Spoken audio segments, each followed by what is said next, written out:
Okay.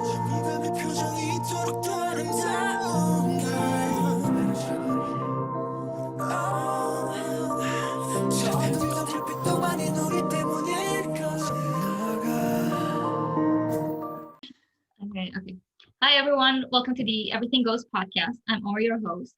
It's been a while since we had an episode, I know, but as you know, we've been working on monetizing this channel and getting it up as quickly as possible for the comeback.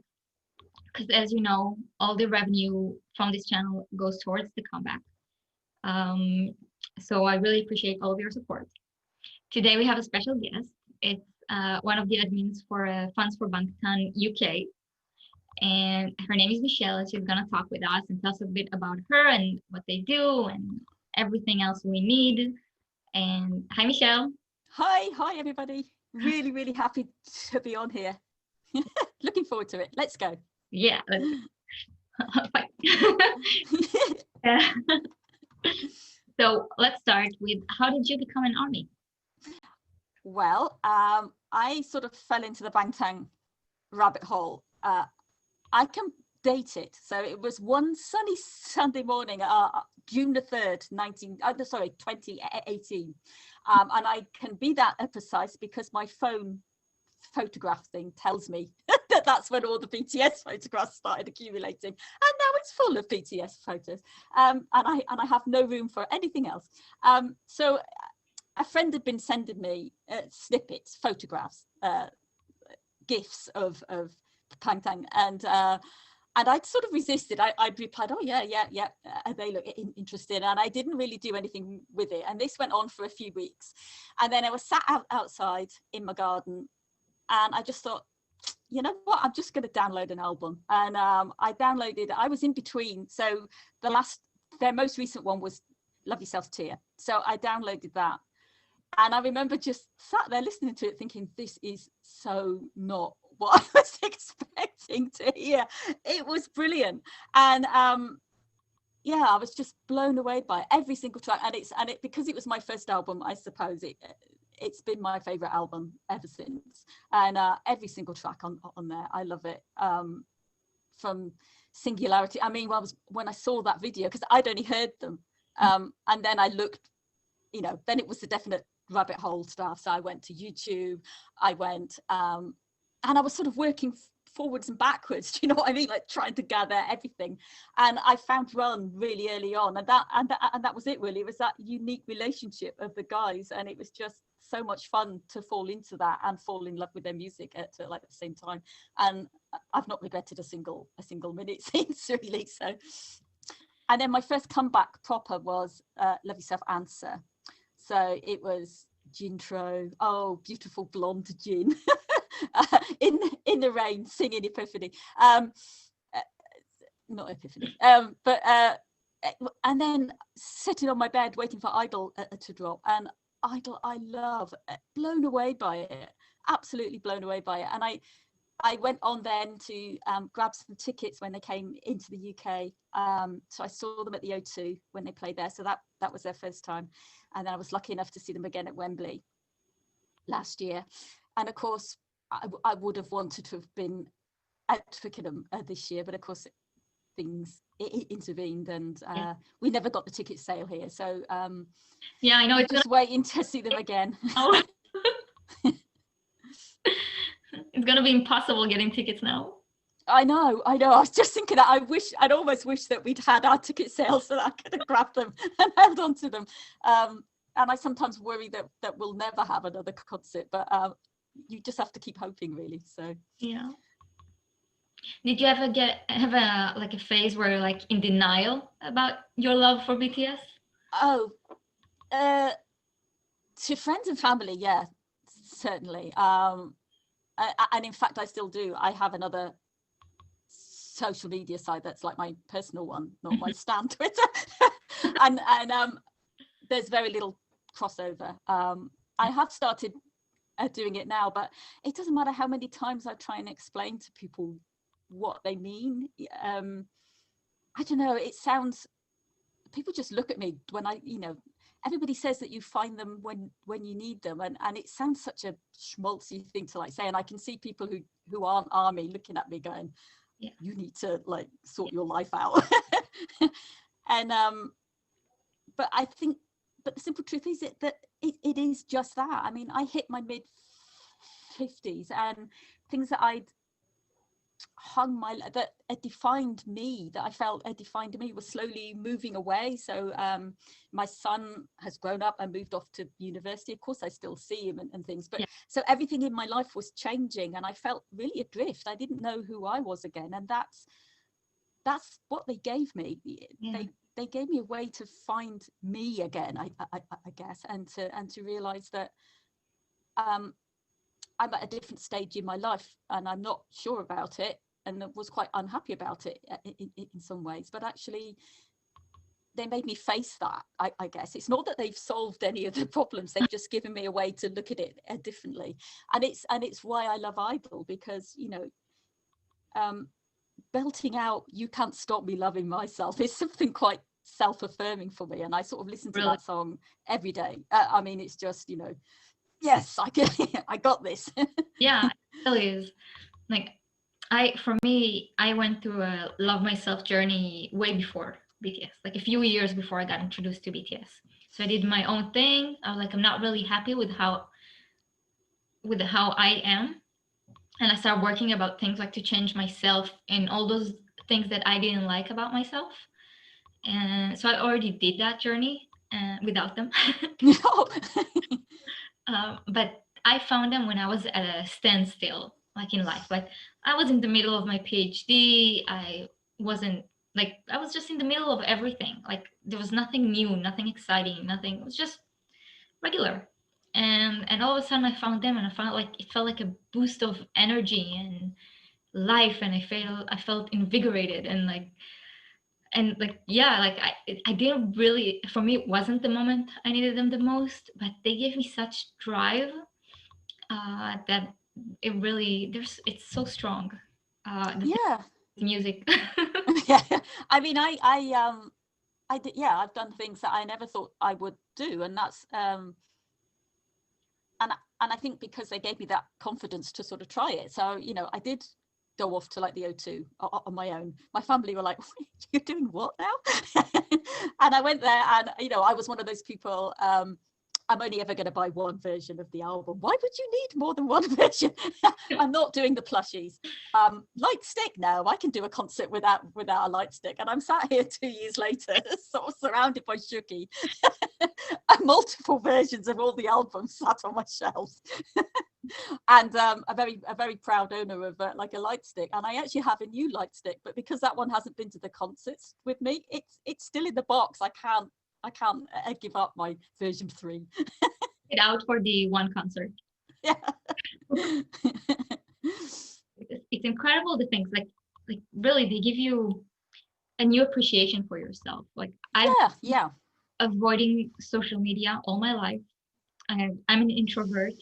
I didn't really talk to people that much, and just was fine in my own little corner. And like the last thing I thought I do was be on Twitter or have a YouTube channel or like do podcasts. Like what? Yeah.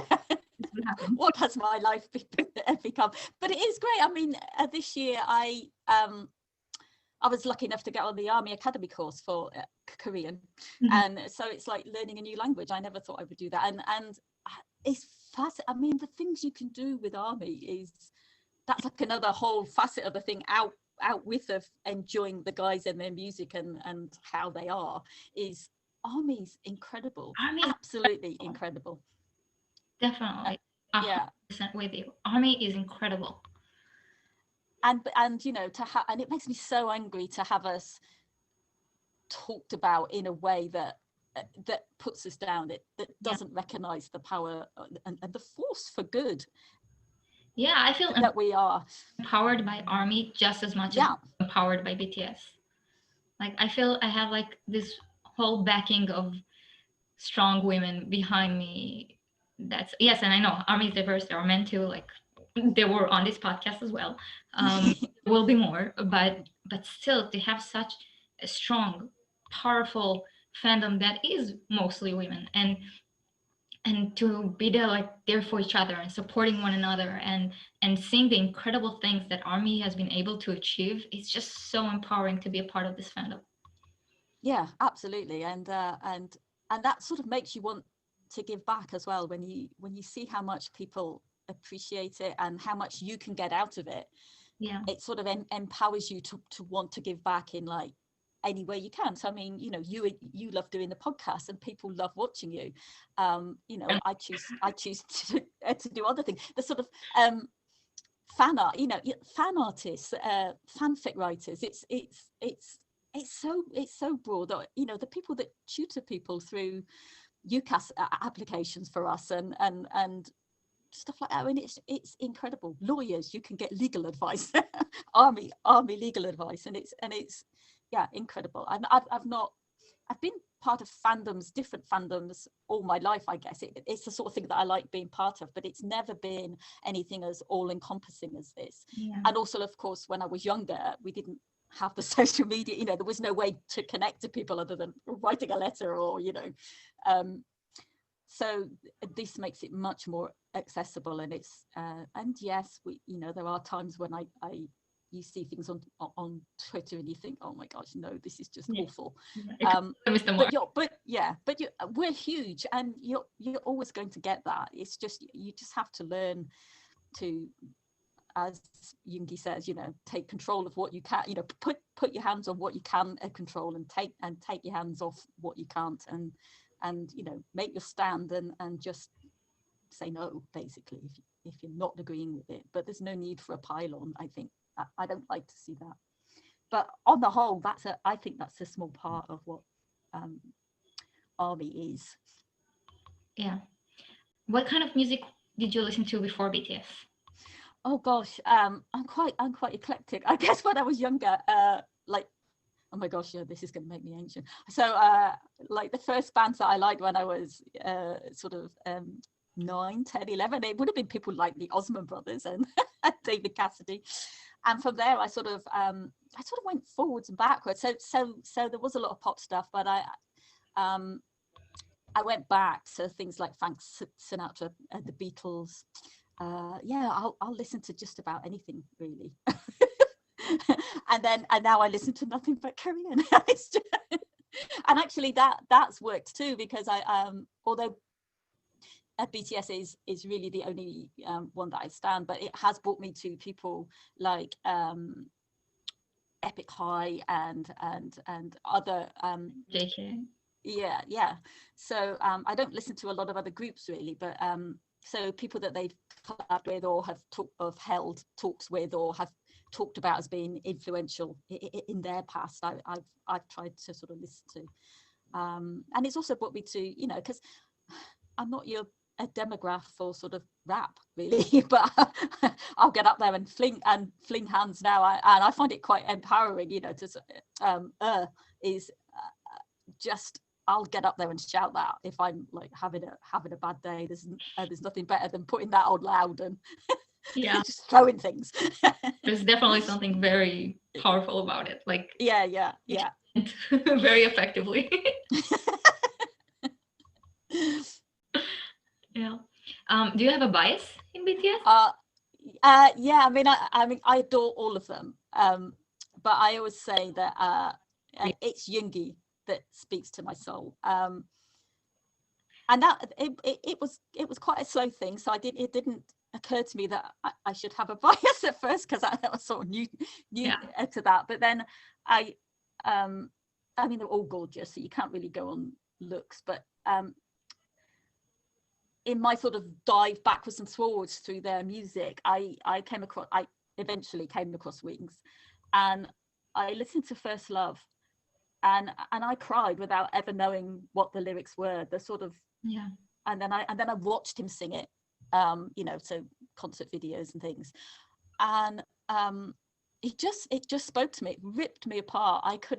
It was, and then of course I found his first mixtape, and the last, such a powerful song, and he's just he's so honest. It's almost brutally honest, and when he was younger, so hard on himself. which they all are in their own different ways, but it was Yoongi that spoke to me at the loudest. It's just that fragility and brutal honesty, I guess. And I haven't heard works by him that don't move me in some ways. So yeah, so OT7 have my heart. Yoongi owns my soul. Well put.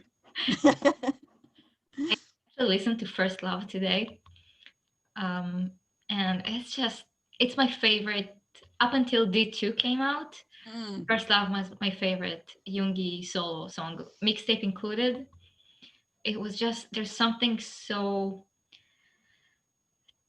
I don't even know how to say it, like that relationship that he has with that piano. Yeah. I'm tearing up now. I know. Oh my god. Hold on.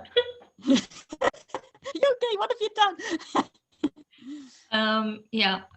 And First Love, Baby Army, if you haven't listened to it, go listen. Oh, things. Absolutely. You must. I mean, that's what I would recommend. I don't know. That's how I fell in love with them. I know there's a lot of things to catch up on. I mean, especially now. I mean, I'm 2 years on and I still can't keep up with everything. There's still one episodes I haven't seen, but I think at least you must go back and listen to their music. Yeah. I mean, Dark and Wild, the first time I heard that blew me away. Probably, maybe even more so than some of their later albums.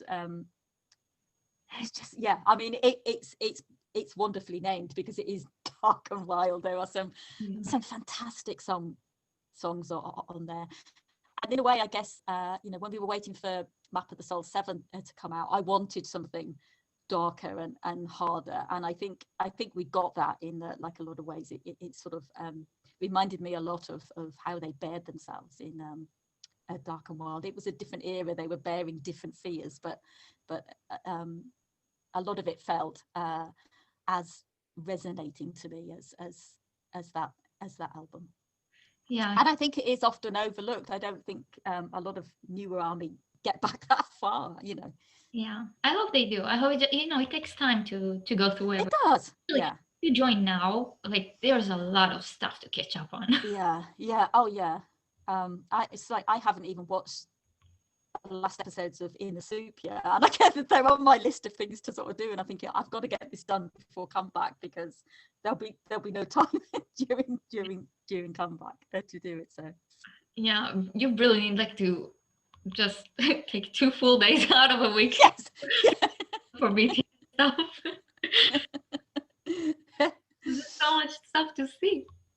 Yeah, I mean, and isn't it incredible how much they've given us this year? I mean, how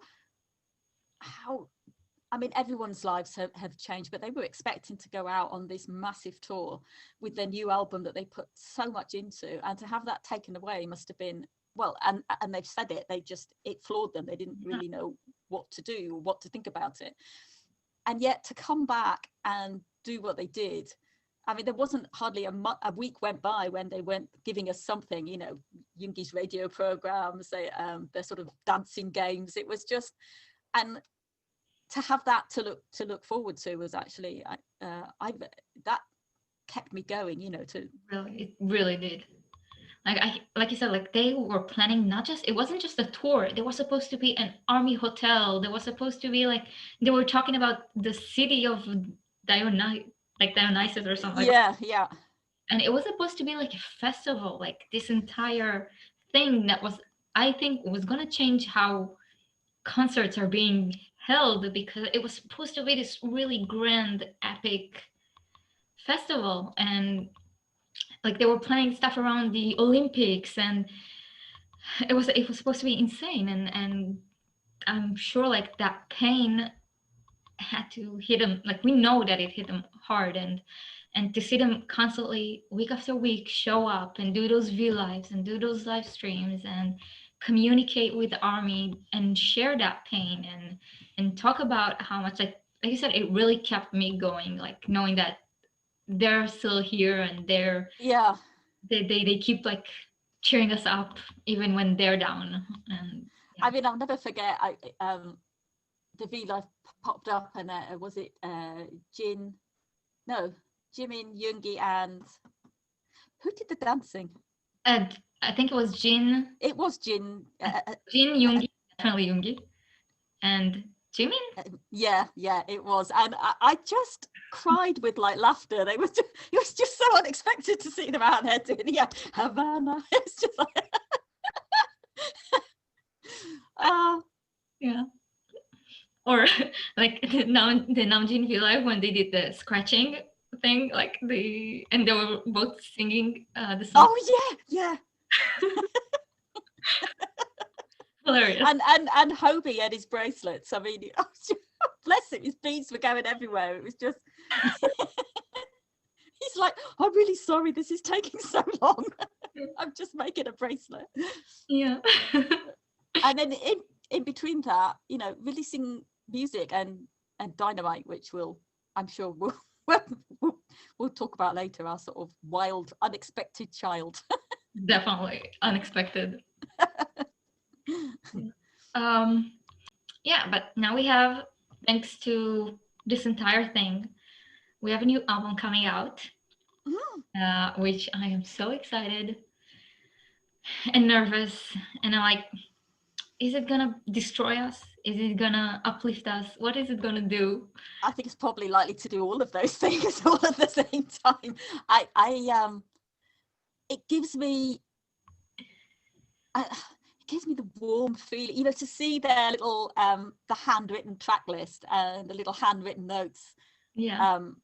And because they did say it was them, it's going to, they're going to take the creative lead on this, and I think that is what we've seen, and it's such an intimate process, isn't it? And it's inclusive and warm, and yet I'm sure it's going to deal with a lot of sort of dark themes of being isolated, and because we've seen that in their little room sets, and how they set them up to reflect their personalities.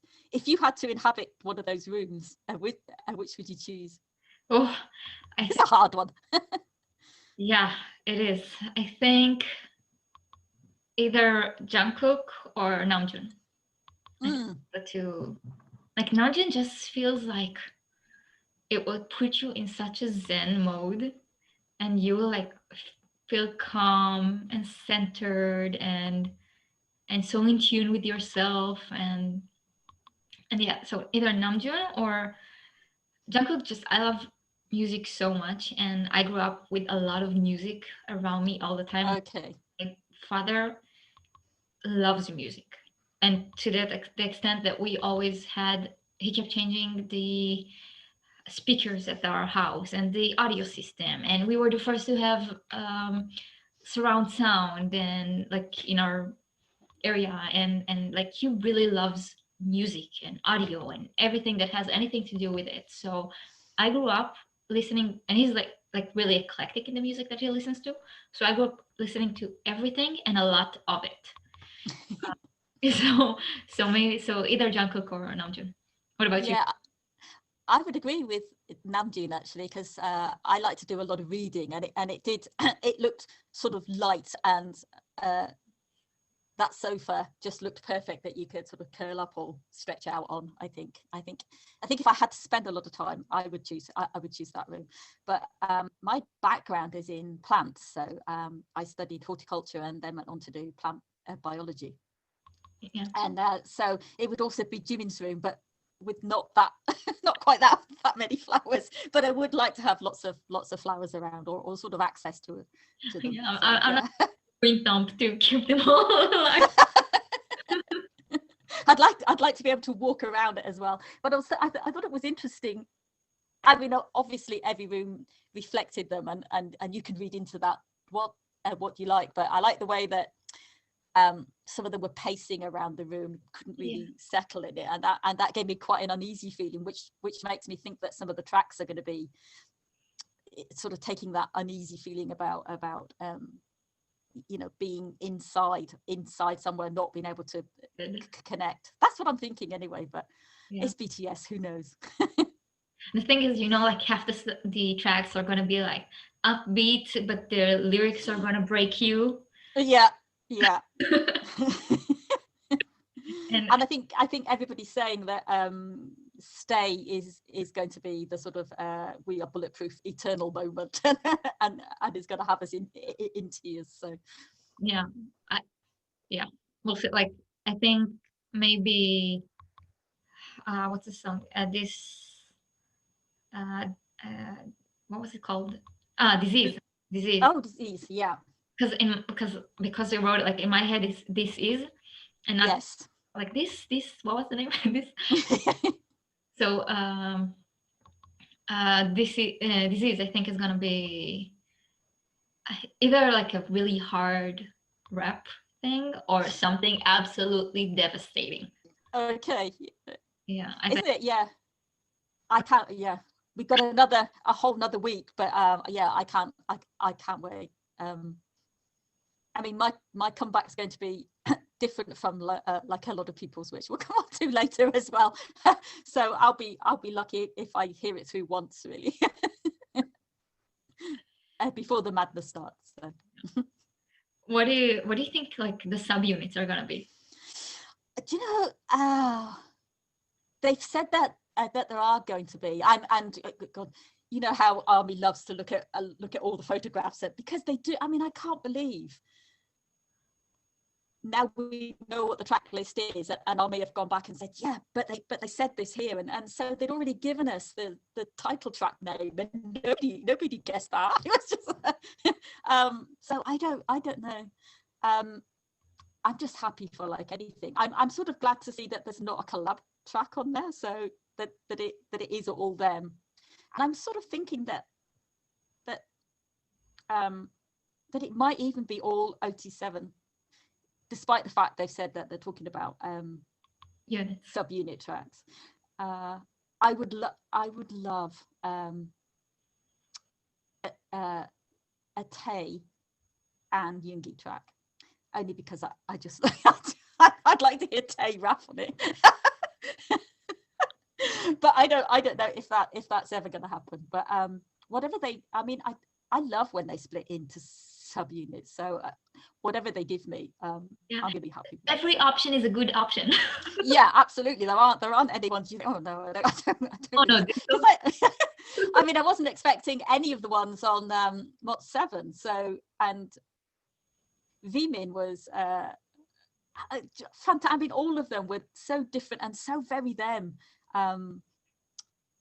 Respect. I just adored it, and like when they played it at one, oh God, their little dance in the suits, it was, yeah.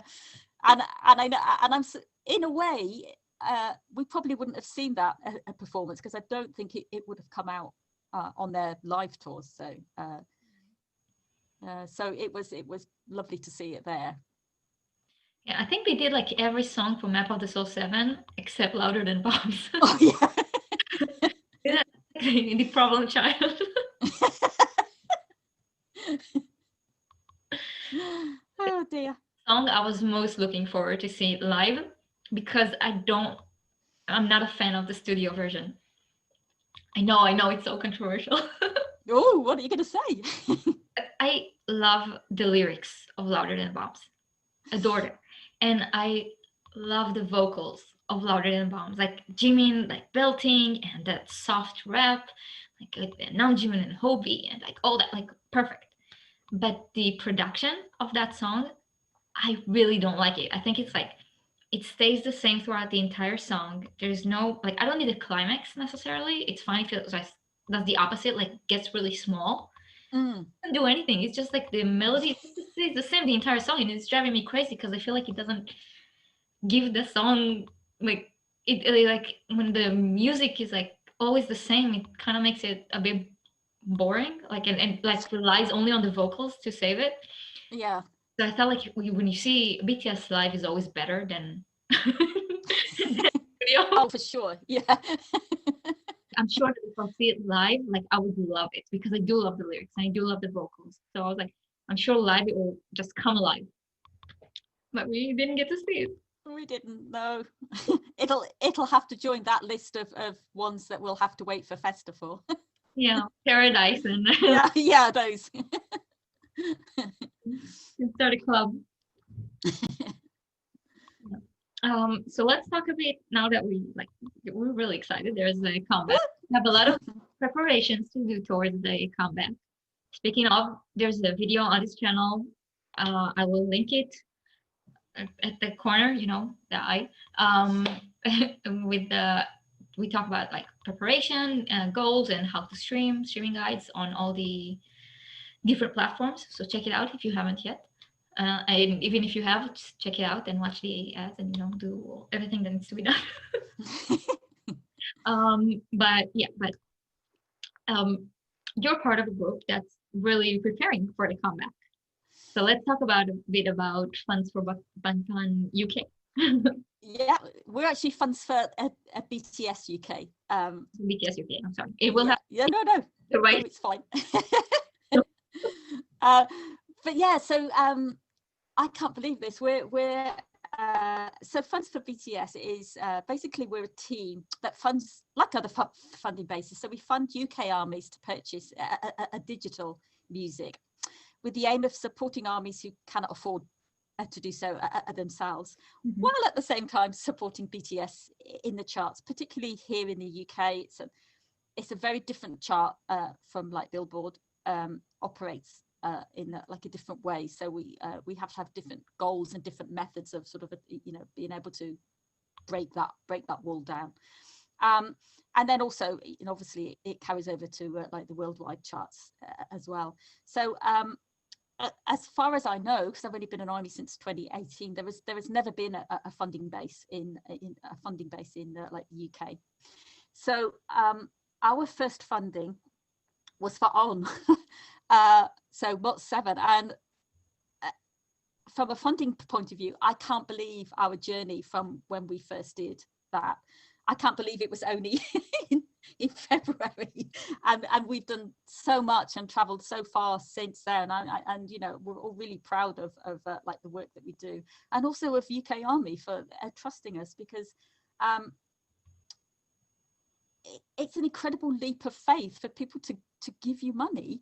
It really and trust you to do with it what they've what you've said you will do, which is allowing people to access BTS's music when they wouldn't perhaps be able to, and also to help a BTS move up the charts here. And it's a responsibility that we take really seriously. We never take that for sort of granted. People have given us their hard-earned money to help us do this, and we really make sure that we deliver on those goals that people have. So it's quite a long, in its essence, it's quite simple, but to deliver that takes a lot of background work. So we have to legitimize like the process. So we have to ask people to provide us evidence that they've not already purchased the track, because if you purchase the track multiple times, it's only the first purchase that counts for the charts. We then have to, once we funded, we have to ask people for receipts, because we need to be responsible to our fantastic donors who give us the money to show that indeed we have spent that money on what they trusted us with. So and I think I got involved. So before MOT7 came out, I saw some tweets asking if people would be willing to be donors. And I'm fortunate enough to be in a position that I could do that. So I responded. And then as the album dropped, I got a tweet saying, could you send us some funds? So, which I did. And then I said, is there anything else I can help with? I can help.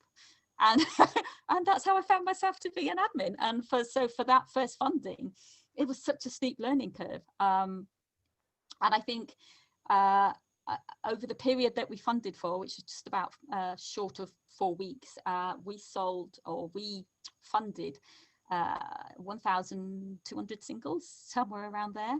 And so that was that, and that's quite tiny, I know, when you compare it to like what the big US bases do, but we were starting from nothing. People had to know we were there, and so that was the base that we started from.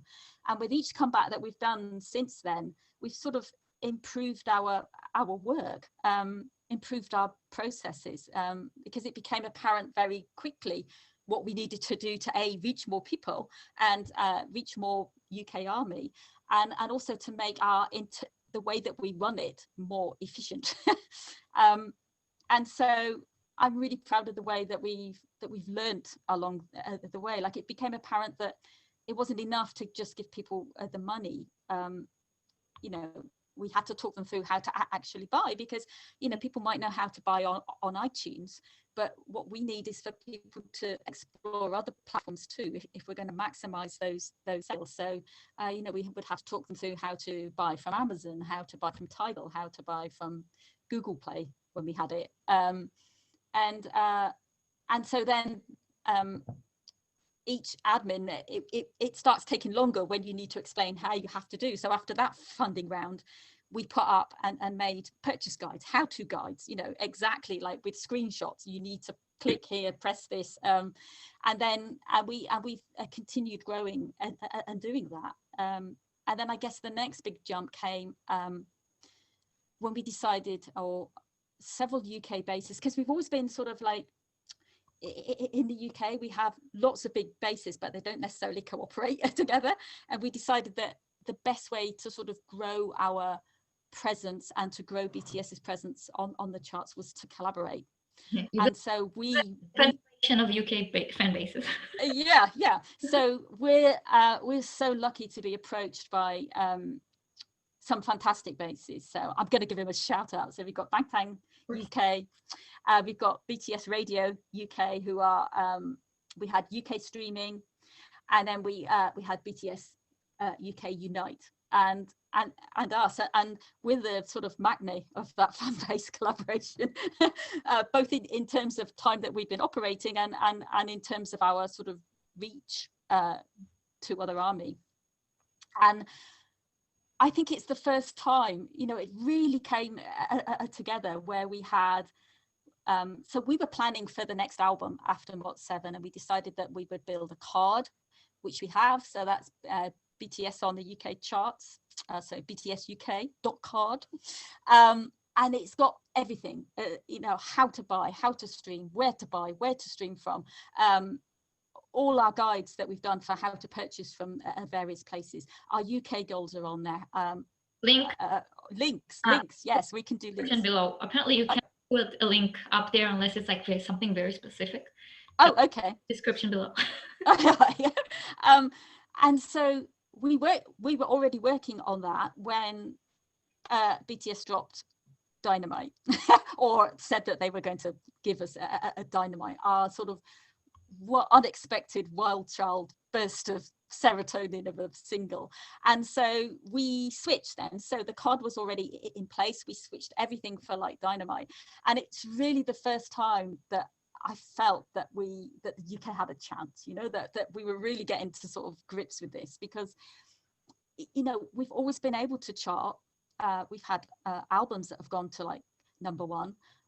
So MOT7 went to #1, Persona went to #1, but we've never been able to chart a single in the top 10. So the closest we had was Boy With Love, and that debuted at #11. And like a lot of other places as well, longevity was a problem. So, you know, we could chart it, but it would disappear out of the charts fairly quick. So with Dynamite being the song that it was, all in English,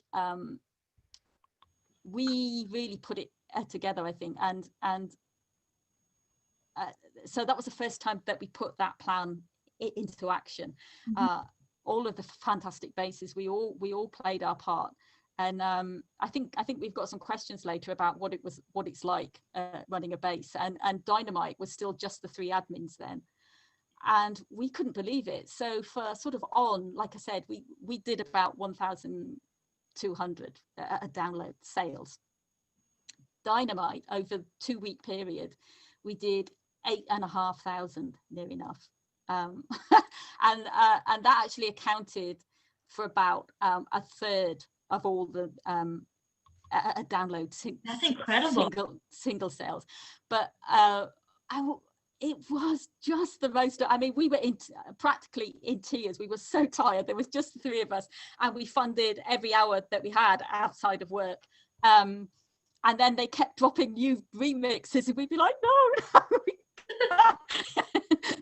But no, we just kept going. We kept going back and sort of, you know, contacting people again. Can you buy the new remixes? And yeah, although it was really tiring, it was, the adrenaline rush was amazing, because so our tracking week ends on a Thursday, and we get our charts on a Friday tea time, so 5 p.m. or so, and they count it down. So they start at 40, and then they play them all, and so you don't know where you are until they make the announcement. And but we do get first looks, sort of like, you know, they'll predict how the sales are like going, and we get the first one of those on a Sunday night, and then we get a midweek on like a Wednesday, and we were predicted top 5, and UK Army went mad. We'd never had it. We'd never had it that high. We doubled our efforts. I mean, we couldn't do it without our amazing donors and the people who put their trust in us to sort of buy from us as well. And I remember we got to midnight on Thursday. That was the end of our tracking week. We took the Friday off before we started funding again for week 2. And we listened to like the chart thing, and we came in at number 3, and Twitter went mad. It was like, it was the most amazing thing. And people ask, I think one of the questions has asked why we do it, and that is why, because we delivered that for UK Army. All those people had that music that perhaps they wouldn't have had, and we delivered that for like a BTS, because over here we had no promo. You know, we didn't have them on the TV. They weren't doing any promo for us here. We didn't have the big hit downloads or the vinyls or the cassette sales. We had to do it just through like the digital sales, and it was just the most amazing thing. And you know, Namjoon had talked about at Wembley about, you know, how they felt when they had a number 1 for their album, and they felt it was a wall that they could never break it down. And we felt that we were starting to pull the bricks out, that, you know, that we could do this, and that's why we do it, isn't it? We do it to, you know, for us, and to deliver that for them, and now we're giving up to do it all over again. But I think this single will be different. I mean, it's a different beast from sort of Dynamite. So yeah. Dynamite was a sort of almost a one-off special, I think. So. But do you have hopes that Life Goes On can get to that? Oh, always we have hope. I mean, we set our so after Dynamite, we had to then sort of reset and sort of, you know, set our goals for the next album, which we do by sending out polls on Twitter. So it's actually UK Army that sets our goals, and sort of Dynamite had raised the bar yay high. so our goal is a number 1 single, and we're going to keep it on the charts for 12 weeks. So that's what we're aiming for, and, you know, if we don't make it, then we don't make it, but it won't be for the, you know, for the want of trying. Yeah. Okay, we're done here, and thank you so much for coming, and this was a blast. And you're always welcome here. Funding, no funding, like just for fun. Army talk. Oh, thank you. I've had such a good time. So and thank you for asking us on and allowing us to speak funding. It's sort of the nerdy end of the fandom. So everyone, go to Funds for BTS UK. Check out check the iCard. Make sure you know make sure you know how to stream, how to buy. Reach out. They're nice. They'll answer, as you can see here. And like, we have all the links in the description below. Donate if you can. Let's help BTS reach number 1 on UK for the first time. And let's do it. It'll just be incredible if we can do that. It's something that we didn't even dream to think about, or dare to dream it. You know what I mean? It just seems so unreachable for us, and now it's sort of touching distance. We just need to go that little bit more. actually have a surprise for next week. So as you know, like the comeback is on Friday. Or yeah, like it's Friday for everyone, right? Yeah. The comeback is Yeah, I think so. like is it really for everyone on Friday? Yeah, it's on Friday. And it's almost here. And on Thursday, there's gonna be an episode with a special guest that everyone in this fandom knows. I'm pretty sure. And she and I, it's gonna be a surprise, but she and I are gonna just talk about the comeback and like get all excited and geek out and run theories and obviously complete calmness because we have no idea what's going on and just talk in excitement about all the comebacks. So on Thursday, 10 p.m. KST, it's gonna drop. So come join us and geek out with us, and it's gonna be fun. That sounds so much fun. Yeah. Yeah. I'm gonna do it. I'm gonna listen. It's just gonna be like, I need Yeah. to see, basically. Starting it on Tuesday, so hopefully like a lot of stuff that's gonna come out will come out. Like maybe we'll get a teaser, maybe we'll have like Yeah, and because I mean we've got a week left, and goodness knows what they've got planned for us. Because I mean the Mod 7 comeback was so unusual anyway, and then we've gone to sort of this, which we have. Yeah.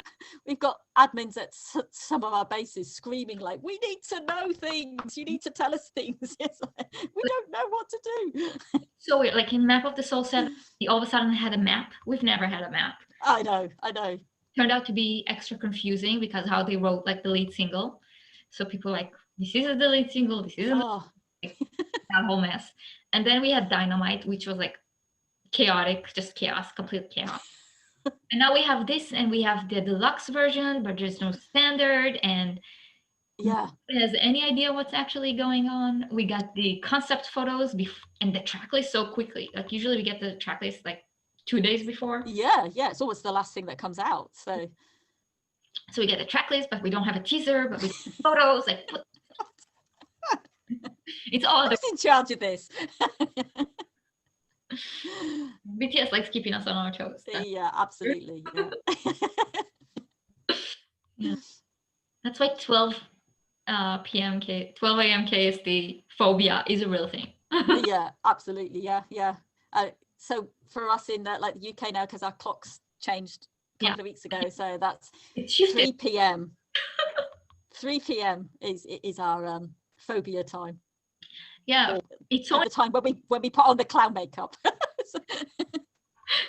I always forget that it changed in 1 hour. I was like, oh no, yes, no. Yeah. Yeah, but thank you for coming. This was so much fun, and thank you all for watching. And good night, everyone. Bye. Thank you. Love you.